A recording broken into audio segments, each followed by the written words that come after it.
The wind in the high country doesn't blow. It cuts like a rusty razor blade. It carries the scent of pine and old blood. Down in the valley sits a town called Broken Bow.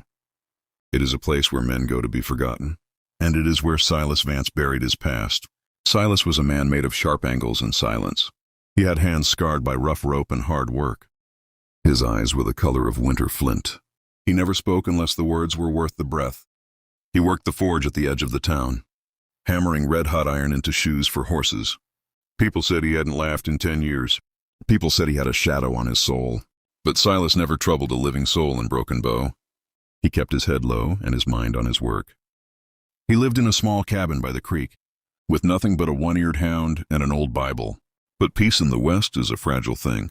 It breaks as easily as dry kindling under a boot, and the breaking came in the shape of the Miller brothers.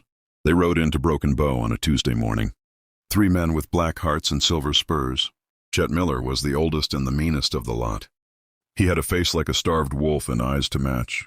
They had run out of whiskey 3 miles back, and they were looking for something to bleed. They stopped their horses outside of Silas's forge. The heat from the coals was thick in the air. Silas did not look up from his anvil. He kept his rhythm steady and heavy. Clang, clang, clang. Chet spat a stream of dark tobacco juice into the dust. It landed right on Silas's clean leather apron.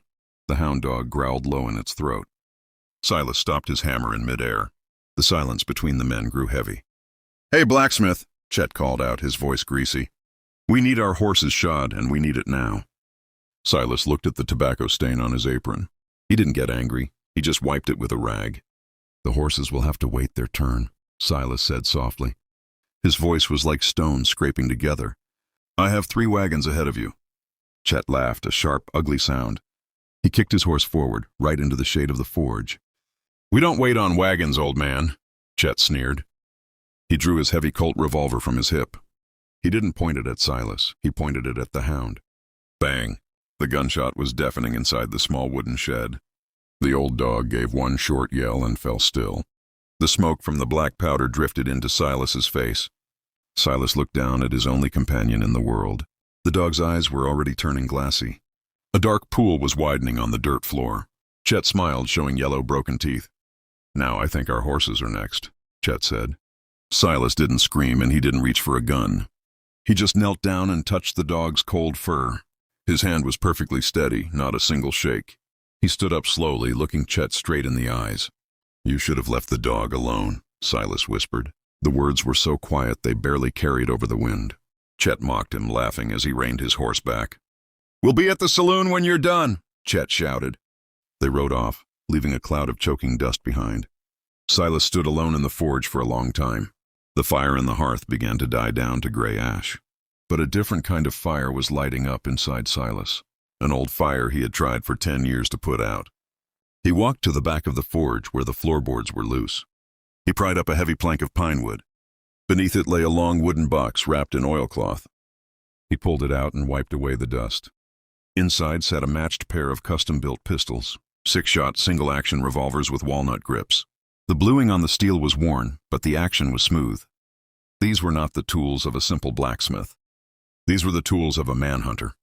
Silas checked the cylinders, loading 6 heavy lead balls into each. Each click of the hammer sounded like a promise. He strapped the gun belt tightly around his waist. It fit him like an old, forgotten skin. He walked out of the forge, leaving the door wide open. The sun was setting behind the jagged mountains, turning the sky into the color of fresh bruises. He walked down the center of the main street. His boots made deep, deliberate tracks in the dirt. The townsfolk saw him coming and quickly cleared the way. They saw the iron in his eyes and the guns on his hips. They knew the quiet man had finally been pushed, and they knew the Miller brothers were already dead men. The doors of the Red Rock Saloon swung open with a bang. The noise inside died instantly like a candle blown out. The air smelled of cheap whiskey, stale sweat, and fear.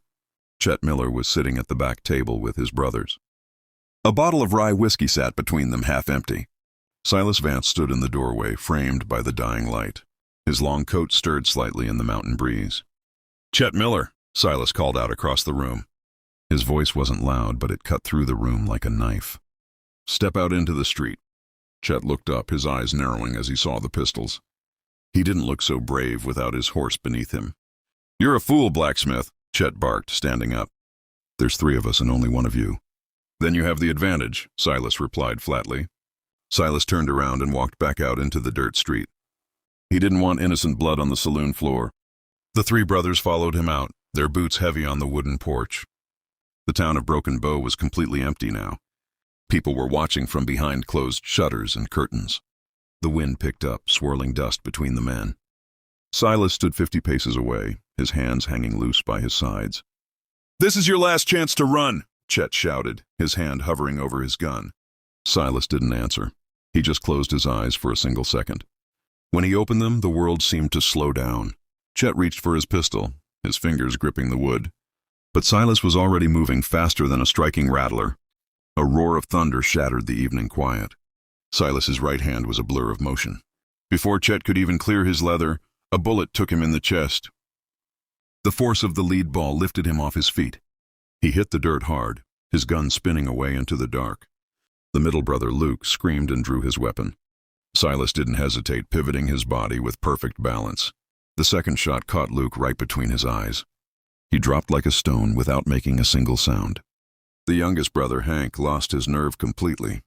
He didn't fire. He turned and ran toward his horse. He scrambled into the saddle and dug his spurs deep. The horse leaped forward, kicking up a massive cloud of dust. Hank disappeared into the twilight, riding hard for the northern hills. Silas lowered his smoking pistol, his face expressionless. He looked down at the 2 dead men in the street. The townsfolk began to peek out, their faces pale with shock. They had never seen a man shoot like that in their lives. Silas didn't say a word to any of them. He walked over to the hitching post and untied his horse, a strong black gelding that knew the mountain trails. He mounted up and turned the horse's head north. Hank Miller thought he was escaping into the dark, but Silas Vance could track a ghost through a blizzard. The trail led up into the steep rocky canyons, where the pine trees grew thick and the shadows grew long. The moon rose, casting a silver light over the wilderness. Silas rode through the night, guided by the broken branches and hoofprints. He could hear the distant cry of wolves in the timber. He knew Hank's horse would tire out before dawn, because fear makes a man ride a horse to death. And Silas wasn't running, he was just harvesting. As the sky turned a pale, cold gray, Silas found the horse. It was standing by a frozen creek, its coat covered in white lather. The saddle was empty, and the rider was gone on foot. The tracks led straight up into a field of jagged boulders. A perfect place for an ambush. Silas dismounted and pulled his Winchester rifle from the scabbard. He levered around into the chamber with a sharp clack. "Hank!" Silas called out into the rocks, his voice echoing. "The sun is coming up, and your time is running out." The high mountain air was freezing cold. Silas's breath formed white plumes in front of his face. He moved through the gray boulders like a shadow. Every step was silent, his boots finding only solid rock. A sharp crack echoed through the canyon. A rifle bullet chipped the rock inches from Silas's head. The sting of stone dust hit his cheek, but he didn't blink. "Go back, blacksmith!" Hank yelled from somewhere above. His voice was shaking, thin and desperate with terror. "Leave me be, and I'll never come back to Montana." Silas didn't answer. He just tracked the sound of the voice. He climbed higher, using the pine trees for cover. Hank fired again, but the shot was wild and wide. He was throwing away his ammunition out of blind panic. Silas waited, listening to the rhythm of the mountain. He heard the dry crunch of a boot on gravel. Hank was trying to move to a higher ridge. Silas stepped out from behind a massive pine tree.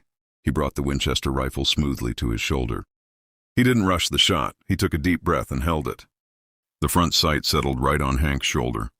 Silas squeezed the trigger and the rifle kicked against his shoulder.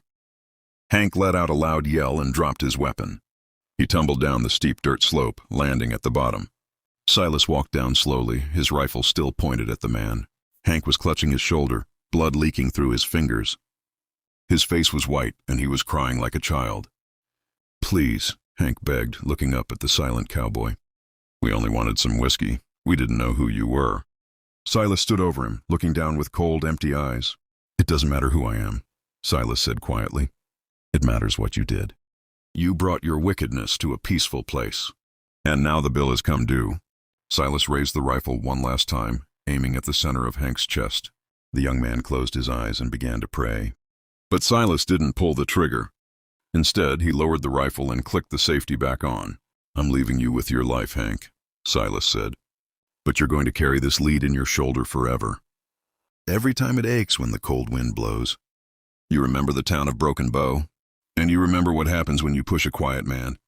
Silas turned his back and walked away into the trees, leaving the wounded man alone in the freezing mountain air. Silas rode back into town just as the sun broke over the horizon. The golden light hit the sign of his blacksmith shop. He dismounted, walked inside, and picked up his hammer. The iron was cold, but he started the fire once again. The town was quiet, and nobody ever asked him about his past again. They knew the beast that slept inside the blacksmith, and they knew better than to ever wake it up again. If you want to see more gritty historical tales of the Old West, stories of men who lived by the gun and died by the law, make sure to hit that subscribe button right now. Drop a comment below and tell us your favorite part of this story. And don't forget to turn on notifications for our next video. Thank you for watching, and stay safe out there on the frontier.